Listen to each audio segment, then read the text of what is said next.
तुमच्या ते केलेली संस्था लागलेले आहेत की तुम्ही शेतकऱ्यांना फसवलं, शेतकऱ्यांकडनं पैसे घेतले, त्याबद्दल काय? कसले पैसे घेतले? कशाचे पैसे घेतले?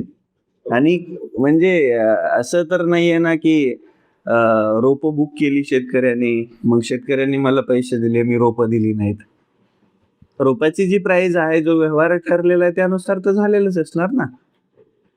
जर म्हणजे पैसे घेऊन जर त्यांना गोष्टी भेटल्या नाही तर त्यावेळेस म्हणू शकतो बाबा, बरोबर की नाही. आता समजा हा पेन आहे, तुम्ही दुकानात आणायला गेलात, त्या दुकानदाराला तुम्ही म्हणलात प्राइस विचारली ₹10, तुम्ही ₹10 दिले, पेन तुमच्या ताब्यात घेतला, तुम्ही चलवला, तुम्ही त्याचा फायदा घेतला आणि परत दुकानदाराकडे गेला.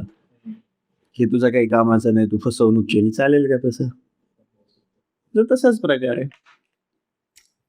आणि हे बघा, फसवणूक करायची असते ना तर आज रविराज साबळे पाटलाच्या अकाउंटवरती 100-200 कोटी असते आणि गव्हर्नमेंटच्या विरोधात मी कधीच बोललो नसतो जर मी चुकीचा असतो तर.